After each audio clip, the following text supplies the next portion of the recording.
من بين ثنايا العصور جئناكم بأحلى السطور، حكايات لكم نرويها وبعبق التاريخ نمليها، درر من تراث عتيد حملناها لكرام القوم قدمناها. حكايات شعبية، لا تنسى الاشتراك ليصلك كل جديد.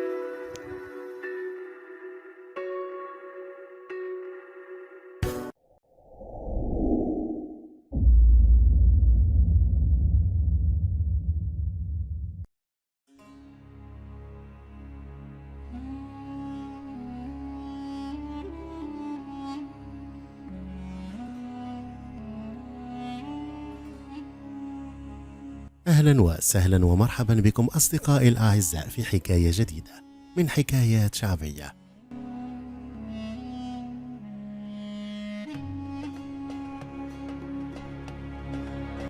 حكايتنا اليوم بعنوان البئر العجيبة والملك المسحور.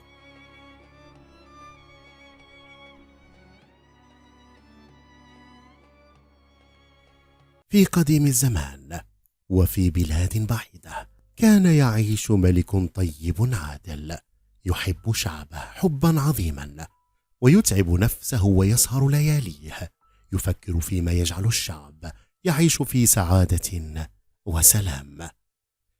كان لهذا الملك الطيب زوج طيب مثله تساعده في تدبير شؤون مملكته والاهتمام بشعبه، فأحبهما الشعب كل الحب واحترمهما كل الاحترام. وقد رزق الله هذا الملك وزوجته طفلة جميلة كملت بها سعادتهما، لكن شاءت إرادة الله أن تموت الملكة قبل أن تتم الأميرة الصغيرة السنة 8 من عمرها. حزن الملك وابنته أشد الحزن.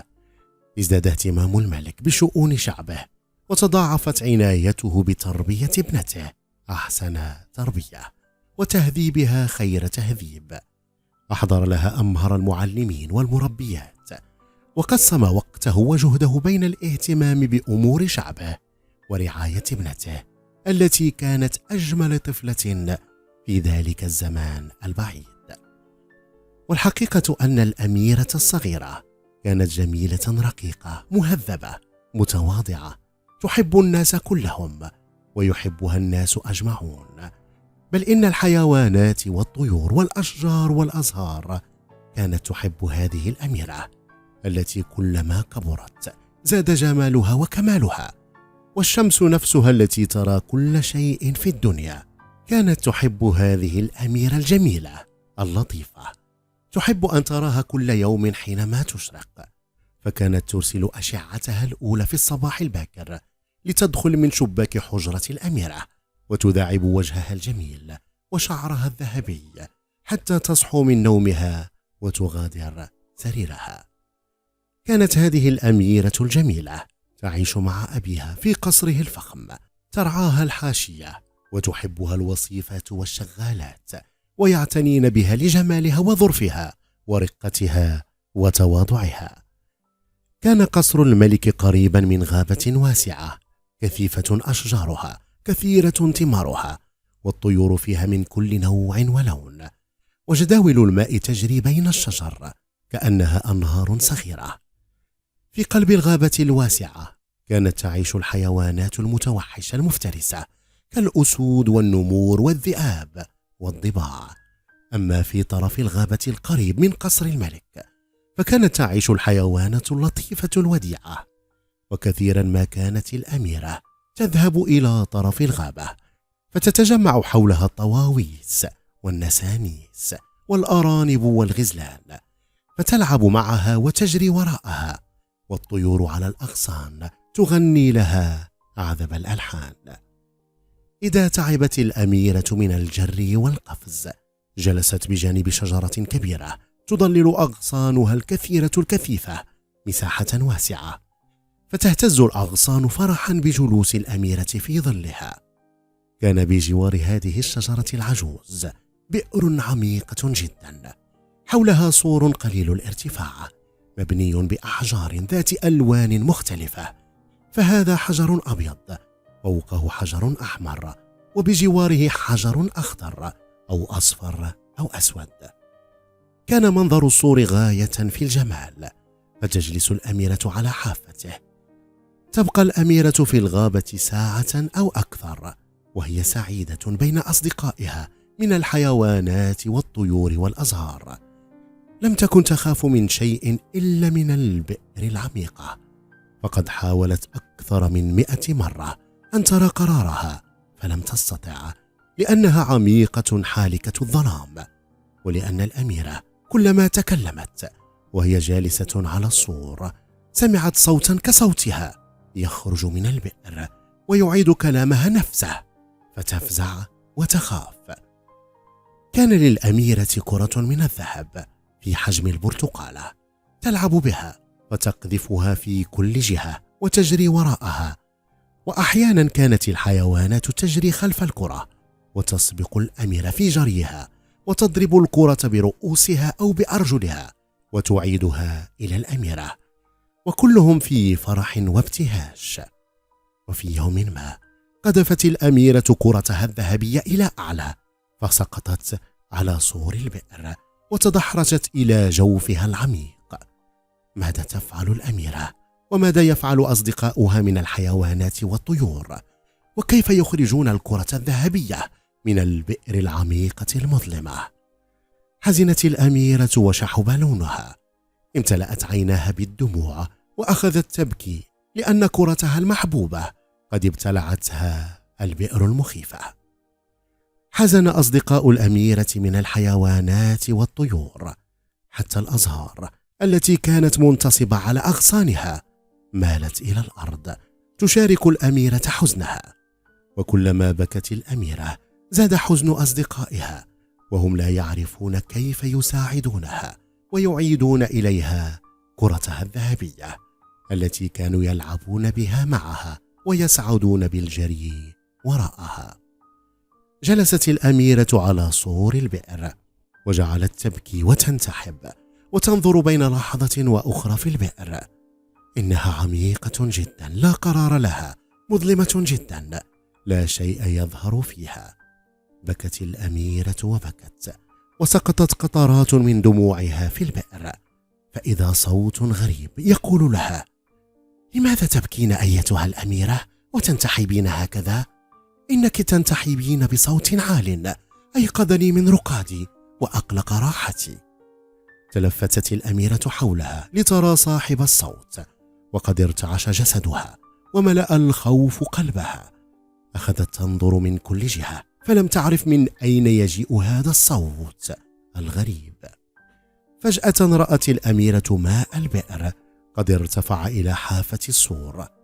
ظهر أمامها ضفدع منظره قبيح وشكله مخيف، رأسه صغير بالنسبة إلى جسمه الكبير.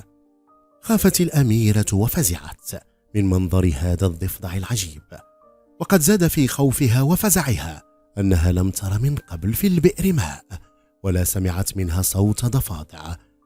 أنساها الخوف كرتها الذهبية العزيزة، فحاولت أن تجري وتهرب، فإذا الضفدع الضخم يفتح فمه الواسع ويقول لها: لا تخافي أيتها الأميرة الجميلة اللطيفة، إنني ضفدع وحيد مسكين، وإن قطرات دموعك التي سقطت في البئر قد كانت سببا في فيضان مائها، فظهرت إلى سطح الأرض بعد أن كنت مدفونا في الظلام الحالك وسط الماء الأسود الراكد. لقد صنعت بي معروفا لن أنساه أبدا، وكم أود لو أستطيع أن أقدم لك شيئا ما اعترافا مني بجميلك وإحسانك، فقولي لي لماذا تبكين وتنوحين؟ قالت الأميرة: إني أبكي لأن كرتي الذهبية قد سقطت في هذه البئر العميقة. قال الضفدع: اهدئي أيتها الأميرة الجميلة اللطيفة، اهدئي ولا تبكي، إني أستطيع أن أساعدك وأعيد إليك كرتك الذهبية. لكن ماذا؟ قل، ماذا تريد؟ هل تستطيع حقا أن تعيد إلي كرتي الحبيبة؟ إني مستعدة أن أكافئك وأعطيك ما تحب، فماذا تريد؟ أجاب الضفدع: أريد شيئا بسيطا لا يكلفك كثيرا. أجابت الأميرة: خذ ما تحب وأعد إلي كرتي الذهبية، خذ فستاني الجميل خذ لآلئي، خذ جواهري، خذ. قال الضفدع: أنا لا أريد شيئا من هذه الأشياء كلها. فماذا تريد إذن؟ أتريد تاجي؟ خذه، إنه لك، وخذ كل ما عندي من ذهب وألماس وياقوت. قال الضفدع: هذه الأشياء لا تهمني، ولا أريد شيئا منها. أنت لا تعرفين أن بهذه البئر كنوزا عظيمة لم ترى العيون مثلها، إن فيها ذهبا وألماسا وياقوتا وجواهر من كل الأصناف والألوان. إن فيها أشياء ثمينة جدا لا تخطر على بالك وعلى بال أي إنسان. إذن ماذا تريد لتعيد إلي كرتي الحبيبة؟ قال الضفدع: إني أرغب في شيء يختلف كثيرا عن هذه الأشياء التي ذكرتها، فإذا وعدتني أن تحققي رغبتي فإني مستعد أن أخرج لك كرتك الذهبية من أعماق هذه البئر السحيقة. أي شيء هذا الذي ترغب فيه؟ قل، تكلم. أريد أن تحبيني. نعم، أريد أن تحبيني أيتها الأميرة الجميلة اللطيفة. أريد أن أكون صديقك في لعبك. أريد أن آكل معك على مائدتك ومن صحنك أيضا. أريد أن أنام في حجرتك. لقد قضيت يا أميرتي العزيزة سنين طويلة محبوسا في أعماق هذه البئر اللعينة، وقد كانت دموعك الغالية سببا في أن أرى الدنيا مرة أخرى. أرى السماء والشمس والقمر والنور، أرى الأشجار والأزهار والطيور.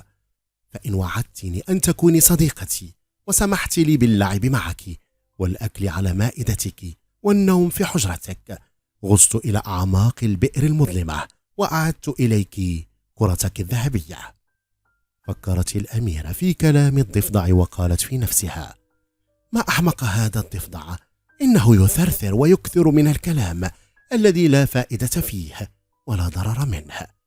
فماذا يحدث لو وعدت هذا الأبله الغبي بأني موافقة على تنفيذ رغباته؟ فإذا أعاد إلي كرتي تركته وجريت وعدت مسرعة إلى القصر. إنه لن يستطيع اللحاق بي، ولن يطيق العيش في القصور، ولن يستطيع أن يلعب معي، فهو يعيش في الماء ويلعب مع الضفادع أمثاله، ولا يمكن أن يكون صديقي ورفيق لعبي وجليسي على مائدتي. إن ضفدعا أبله غبي لا يمكن أن يكون صديقا لأميرة مثلي، ولا صديقا لأي إنسان. التفتت الأميرة إلى الضفدع وقالت: لقد قبلت أن نكون أصدقاء وأن أنفذ رغباتك كلها، فهيا أحضر لي كرتي العزيزة. فرح الضفدع فرحا عظيما بوعد الأميرة. نظر إليها نظرة طويلة وقد أشرق وجهه وضحك في غبطة وسرور، ثم غاص في أعماق البئر. بعد قليل ظهر الضفدع على سطح الماء وفي فمه الكرة الذهبية وأمارات البهجة في وجهه وحركاته. لفظ الكرة على العشب ونط سور البئر ووقف عند قدمي الأميرة ينظر إليها في فرح وانشراح. سرت الأميرة سرورا لا حد له لحصولها على كرتها الذهبية المحبوبة. تناولتها في سرعة وجعلت تقفز وتجري إلى القصر بدون أن تشكر الضفدع المسكين أو تفكر فيه أو تهتم بالنظر إليه.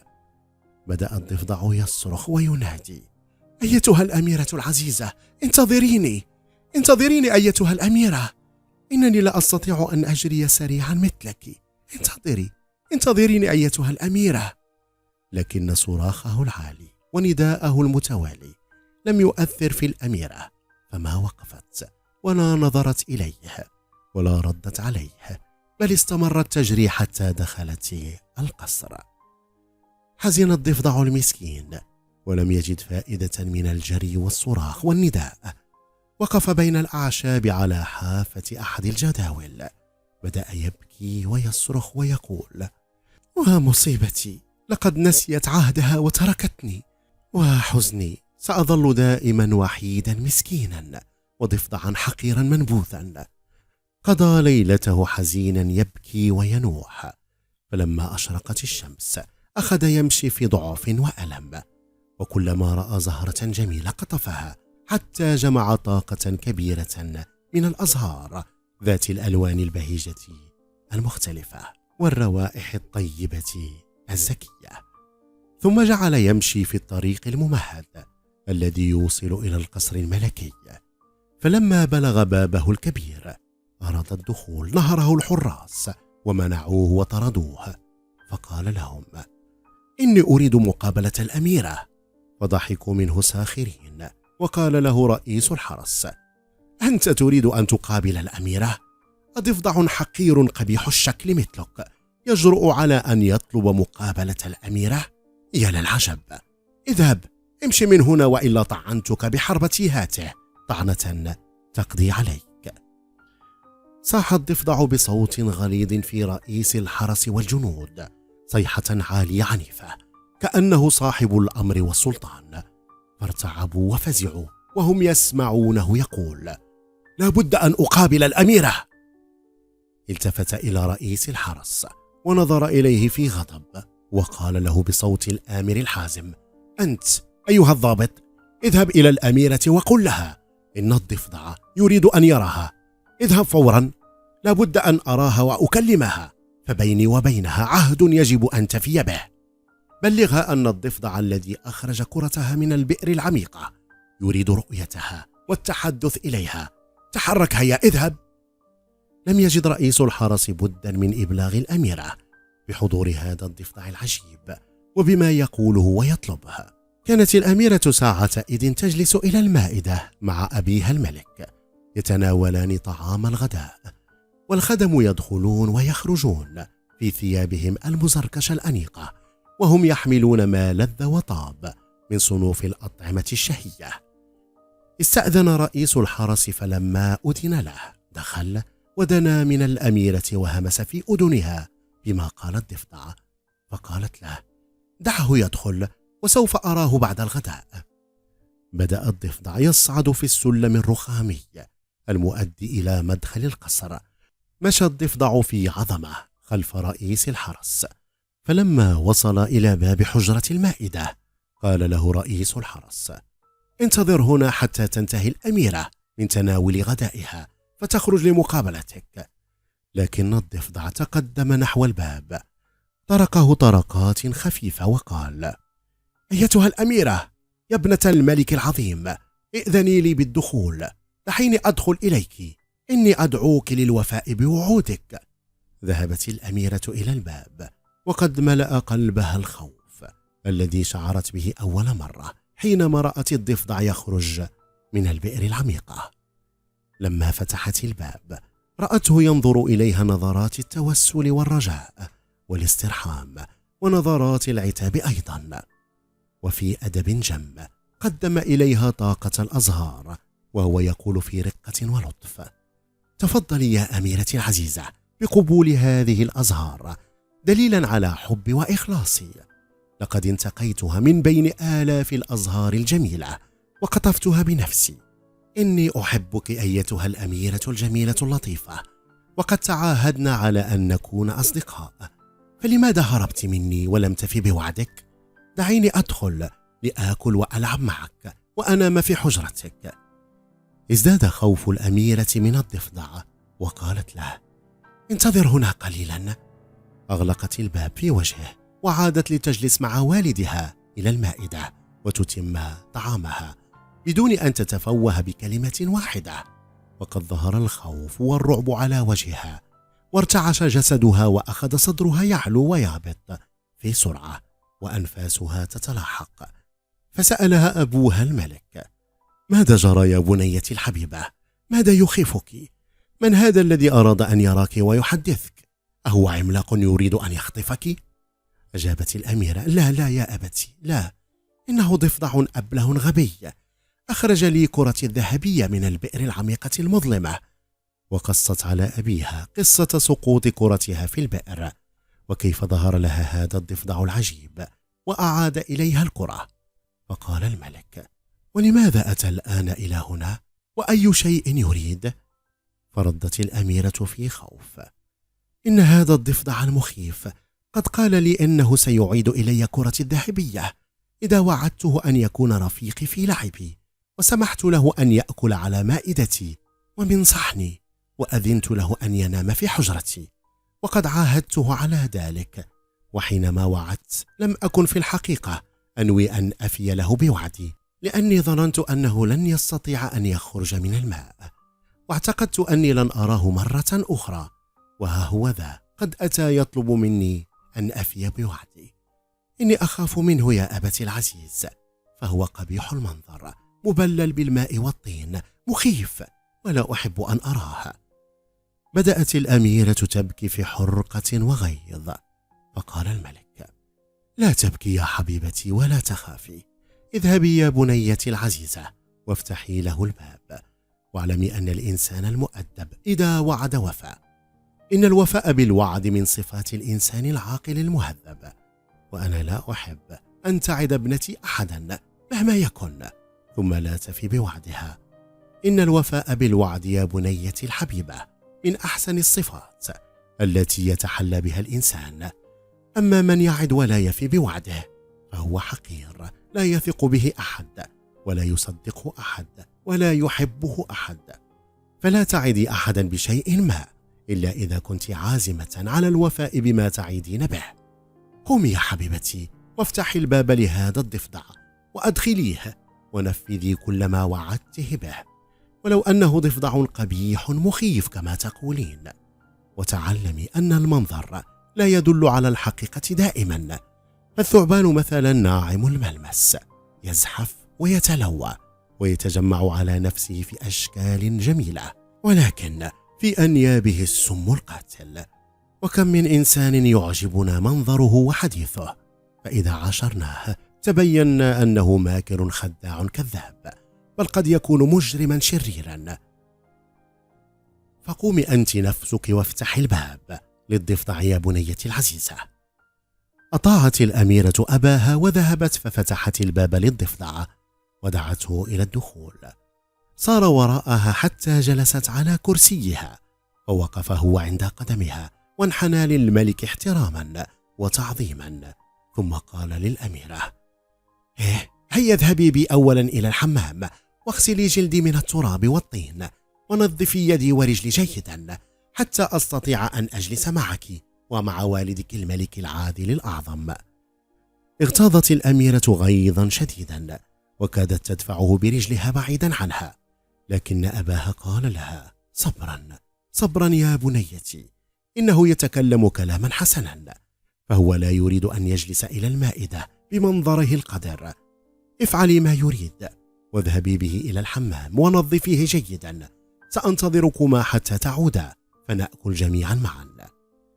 ذهبت الأميرة إلى الحمام، والضفدع يمشي وراءها مرفوع الرأس فرحان. فلما استحم وزال عنه التراب والطين، جففته الأميرة في فوطة كبيرة، فشكرها الضفدع قائلا: شكرا لك يا أميرتي الجميلة اللطيفة، ألف شكر. والآن عليك أن تحمليني على صدرك وتذهبي بي إلى حجرة المائدة لنتغدى مع أبيك الملك العظيم. حملته الأميرة وهي كارهة غصبا، فلما دخل حجرة المائدة وضعته على الأرض. جلست هي على كرسيها وأرادت أن تقدم له بعض الطعام في طبق تضعه على الأرض أمامه بجوار كرسيها، فقال لها وهو ينظر إليها نظرات توسل وحب ورجاء: لماذا تعاملينني هذه المعاملة القاسية أيتها الأميرة اللطيفة؟ ارفعيني إليك. ترددت الأميرة لحظة، فقال لها أبوها: أجلسيه على الكرسي الذي بجوارك. فلما وضعت الأميرة الضفدع على الكرسي قال لها: أجلسيني على المائدة. فأجلسته على المائدة، فقال لها: قربي صحنك الذهبي مني لنأكل منه معا. رفضت الأميرة وأبعدت عنه صحنها ووضعت أمامه صحنا آخر، فقال لها الضفدع: لا، قربي مني صحنك أنت الذي تأكلين منه لآكل منه معك. قال الملك لابنته: افعلي ما يريد يا بنيتي الحبيبة، فقد وعدته بأن يأكل من صحنك، وعليك أن تفي بوعدك. اضطرت الأميرة أن تقرب من الضفدع صحنها الذهبي وهي متألمة مشمئزة. تناول الضفدع الفوط ووضعها على صدره، بدأ يشرب الحساء بالملعقة، فلما انتهى من الحساء تناول الشوك والسكين، جعل يأكل في رقة وتهذيب اللحم المشوي والبطاطس المحمرة والفطائر المحشوة، ثم أكل موزة وتفاحة. كان الخدم يخدمونه في احترام ويقدمون إليه كل ما يطلب وكأنه ضيف عظيم. أما الملك فكان ينظر إليه في إعجاب ويقول في نفسه: هذا مخلوق غريب، إنه يتصرف وكأنه أمير جليل، ولا يتصرف تصرف الضفدع الأبله الغبي كما تقول ابنتي. بعد أن انتهوا من الغداء مسح الضفدع يديه وفمه بالفوطة وقال: لقد شبعت، الحمد لله. نهض الملك والأميرة وقال الضفدع وهو ينظر إلى الأميرة: أنزليني. أنزلت الأميرة الضفدع من فوق المائدة، وضعته على الأرض، فصار وراء الملك والأميرة إلى حجرة أخرى حيث تناولوا القهوة. فلما فرغوا من شربها قال الضفدع للأميرة: أحب الآن أن أستريح، فاحمليني إلى حجرة نومك وأرقديني في سريرك الحريري. لقد مرت بي سنوات طويلة وأنا أعيش في قاع البئر السحيقة المظلمة في الماء الأسود العفن. أريد أن أنام الآن، فاحمليني إلى حجرتك أيتها الأميرة الجميلة اللطيفة. ازداد غيظ الأميرة واشتد غضبها وخوفها ورعبها. أخذت تبكي بصوت مرتفع، جرت إلى أبيها وارتمت في حضنه وقالت: احمني يا أبي، إني خائفة من هذا الضفدع، أخشى أن يقتلني. ألا تسمع ما يقول يا أبي؟ إنه يريد أن ينام في سريري. قال الملك في هدوء وهو يقبل ابنته ويربت ظهرها: لا تخافي يا حبيبتي، إنه ضفدع لطيف لا يؤذي، ويجب عليك ألا تحتقريه، بل من الواجب أن تفي بوعدك وأن تساعدي من ساعدك في وقت شدتك، بل الواجب أن نساعد كل من يحتاج إلى مساعدتنا ويطلب عوننا. فاحمليه كما يريد إلى حجرتك واتركيه ينام حيث يشاء. أمسكت الأميرة الضفدع بإصبعين من أصابعها وهي ساخطة غاضبة، حملته إلى الدور العلوي ووضعته في أحد الأركان، وجرت إلى حجرتها وأغلقت الباب على نفسها، لأنها لم تجد من المعقول أن تنام هي والضفدع في سرير واحد. حقيقة إن كلب الأميرة وقطتها ينامان أحيانا معها في السرير، لكن كيف تستطيع النوم بجوار هذا الضفدع القبيح المخيف؟ ما كادت الأميرة تخلع ثيابها وترتدي قميص نومها وتأوي إلى فراشها وتضع رأسها على الوسادة، حتى رأت الضفدع في وسط الحجرة يقول لها: كيف تهربين مني؟ ألم نتعاهد على أن أنام في سريرك؟ فزعت الأميرة أشد الفزع وقالت: كيف دخلت؟ أجاب الضفدع: دخلت من تحت الباب، ألا ترين أن الباب مرتفع قليلا عن الأرض؟ وماذا تريد الآن؟ لا أريد إلا أن تفي بوعدك. تقدم نحوها وقال: ارحميني أيتها الأميرة، لا تكوني قاسية علي، لا تحتقريني ولا تسخري مني، إني بائس مسكين محتاج إلى حبك وحنانك. فأزاحته الأميرة عنها بقدمها وجرت إلى الباب وفتحته. خرجت تجري وهي تصيح في الضفدع: إن لم تبتعد عني وتغادر القصر فورا قتلتك، أفهمت؟ سأقتلك. أخذ الضفدع يجري وراء الأميرة قدر طاقته وهو يقول في تضرع وخشوع: أيتها الأميرة العزيزة، لا تخافي مني، إني أحبك، وليتك تحبينني كما وعدتني من قبل عند البئر. أنا بائس مسكين وقد تعذبت سنين طويلة، فارحميني وكوني عطوفا علي، إني أستحق عطفك ورحمتك أيتها الأميرة الجميلة. يا أجمل من يمشي على الأرض، أنا محتاج أشد الاحتياج إلى شفقتك وحنانك، فإن لم تحبيني وتشفقي علي عدت إلى البئر اللعينة وعشت هناك في الطين والظلام حتى أموت. أحني علي وارحميني. كانت الأميرة قد ابتعدت عن الضفدع، فلم تسمع كلامه كله. أخذت تجري في أنحاء القصر، تهبط وتصعد وتجري وتقف، حتى اعتقدت أنها قد تخلصت من الضفدع القبيح المخيف، في حين كان هو يجري باحثا عنها في كل مكان. كان الحراس والخدم يرونه وهو يدخل الحجرات ويخرج منها ويقف في الأبهاء الطويلة، وعلى وجهه علامات الحزن والحسرة، فيضحكون لرؤيته ويسخرون منه.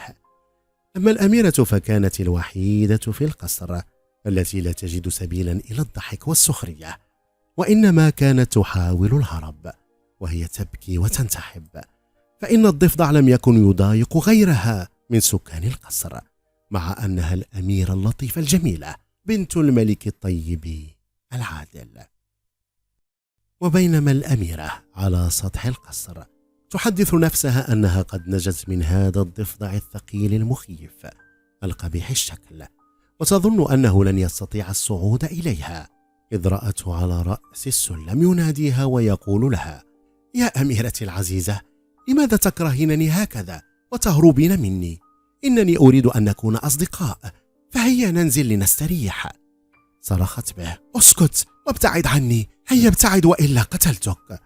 ثم فكرت وفكرت، وبدأت تخطو خطوات بطيئة حتى وصلت إلى السلم، وقالت للضفدع: انزل خلفي. ولما وصلت إلى حجرتها نادت كلبها المدلل وقطتها الظريفة، وهي تعتقد أن الضفدع سيخاف منهما حينما يراهما ويبتعد عنها ويغادر القصر. حملت الأميرة الكلب والقطة إلى سريرها الفخم، أخذت تتسلى بمداعبتهما، وإذا الضفدع يدخل الحجرة ويدنو من السرير وينظر إلى الأميرة بعينيه الواسعتين. أمسكت الأميرة الكلب بيمناها والقطة بيسراها، فلم يخف الضفدع ولا تحرك من مكانه، وإنما نظر إلى الكلب والقطة نظرات قاسية. فجلس الكلب على مخدته الحريرية، ونامت القطة تحت قدمي الأميرة، وهما يتطلعان إلى الضفدع في خوف. مشى الضفدع حتى اقترب من السرير وجعل يقفز إلى حافته، لكنه لم ينجح في الصعود إليه. كانت الأميرة خائفة، لكن خوفها لم يكن شديدا، لأن معها كلبها وقطتها، ولأن الضفدع لا يستطيع القفز إلى السرير. أخذت تنظر إليه لحظة بعد أخرى، فلفت نظرها أن على رأسه تاجا ذهبيا مرصعا بالجواهر الثمينة كتيجان الملوك. لم تكن قد تنبهت إلى هذا التاج من قبل. عجبت الأميرة وأخذت تفكر: ماذا يكون هذا الضفدع القبيح الشكل؟ ولماذا يضع على رأسه تاجا كتاج الملوك؟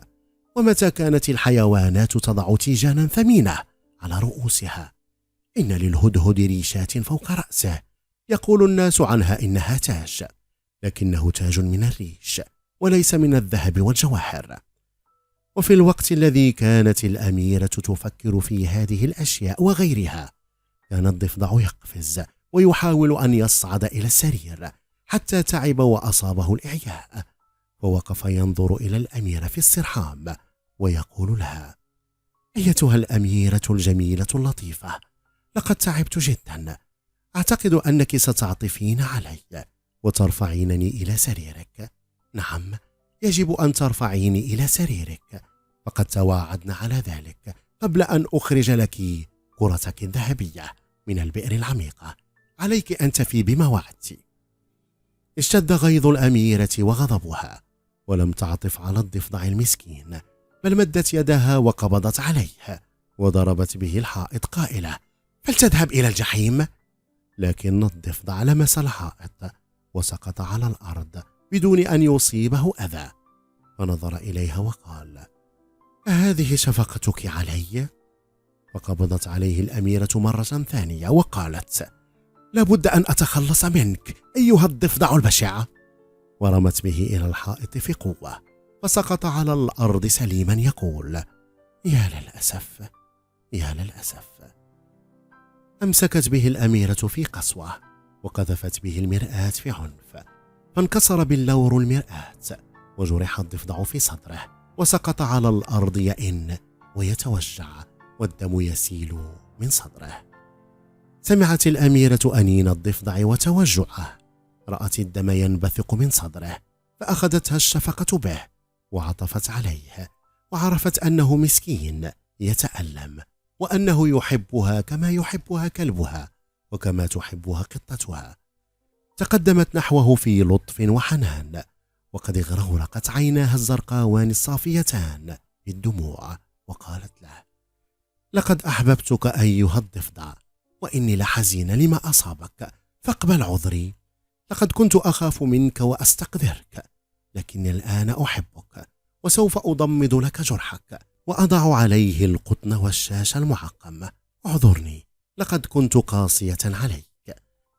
وفجأة رأت الأميرة العجب العجاب، رأت الضفدع القبيح الشكل المخيف المنظر ينتفخ ويكبر ويكبر، ويقف على رجليه ويرتفع ويرتفع حتى صار أطول من الأميرة.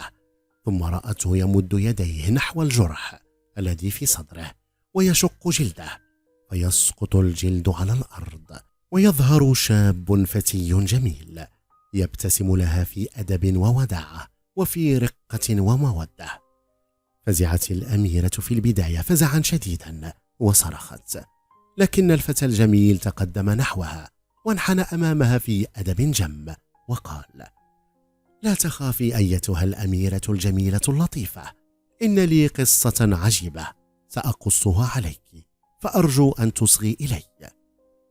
طأطأت الأميرة رأسها في خجل، فدنا منها الفتى الجميل وأمسك يدها في حركة مهذبة، أجلسها على السرير وجلس إلى جوارها وقال: إن الضفدع القبيح الشكل الذي كنت تحتقرينه وتستقدرينه وتكرهينه وتهربين منه هو أنا ملك البلاد التي بجوار مملكة أبيك العظيم، وقد ارتقيت عرش المملكة بعد موت أبي، وكانت لي عمة ساحرة شريرة لها بنت قبيحة الشكل، القرد أجمل منها. أرادت عمتي هذه أن تزوجني بابنتها الذميمة، فرفضت، فسحرتني عمتي وصيرتني ضفدعا قبيح المنظر مخيف الشكل، رمتني في البئر التي كنت تجلسين على سورها، فإن الغابة الواسعة نصفها يتبع مملكتي ونصفها الآخر يتبع مملكة أبيك الطيب. حينما سحرتني عمتي قالت لي: لتكن أقبح ضفدعة حتى تخلصك أجمل أميرة في الدنيا، سوف تظل حبيسا في هذه البئر العميقة الحالكة الظلام، لا ترى أحدا ولا يراك أحد، ولن يزول عنك السحر، ولن ترجع إلى شكلك الآدمي، ولن تعود شابا جميلا إلا إذا رأتك أجمل أميرة في الدنيا واحتقرتك وسخرت منك، ثم امتلأ قلبها بالشفقة والرحمة والعطف عليك. وها أنت ذي أيتها الأميرة الجميلة اللطيفة، قد حننت علي وأشفقت بعد أن احتقرتني وسخرت مني وأسلت دمي، فزال عني السحر وعدت إنسانا كما ترينني الآن، فلك الشكر الوفير والفضل الجزيل. أنا مدين لك بحياتي، وأسأل الله أن يحفظك وأن يجعل الخير دائما على يديك أيتها الأميرة العظيمة. وفي وقت واحد ضحكت الأميرة وقهقهت وبكت وانتحبت، ثم قالت: كم أنا سعيدة الآن إذ كنت سببا في خلاصك من السحر، وكم كان أبي حكيما حينما أمرني أن أفي بوعدي، فلو لم أفي بما توعدنا عليه عندما أخرجت كرة الذهبية من البئر اللعينة لبقيت أيها الملك الشاب ضفدعا قبيحا مخيفا. قال الملك الشاب: هيا نذهب إلى أبيك العظيم لأقص عليه أمري أولا، ثم أخطبك منه ثانيا، أرجو أن توافقي وأن يبارك أبوك زواجنا. وفي هذه اللحظة فتح باب الحجرة ودخل الملك ليطمئن على ابنته الحبيبة، وكم كانت دهشته وغضبه حينما وجد معها شابا جميلا غريبا لم يسبق أن رآه. وقبل أن يفيق الملك من دهشته كان الملك الشاب قد تقدم نحوه وانحنى أمامه وهو يشير إلى جلد الضفدع الملقى على الأرض. قصت الأميرة على أبيها قصة الملك الضفدع، فعجب الملك من هذه القصة الغريبة، وامتلأ قلبه غيظا من العمة الساحرة التي سحرت ابن أخيها ضفدعا قبيحا. حمد الله أن كان خلاص الملك الشاب وزوال السحر عنه بسبب ابنته العزيزة. احتضن ابنته وقبلها، واحتضن الملك الشاب وقبله وقال: الحمد لله الذي رزقني بك ابنا على الكبر، أنت ابني منذ اليوم.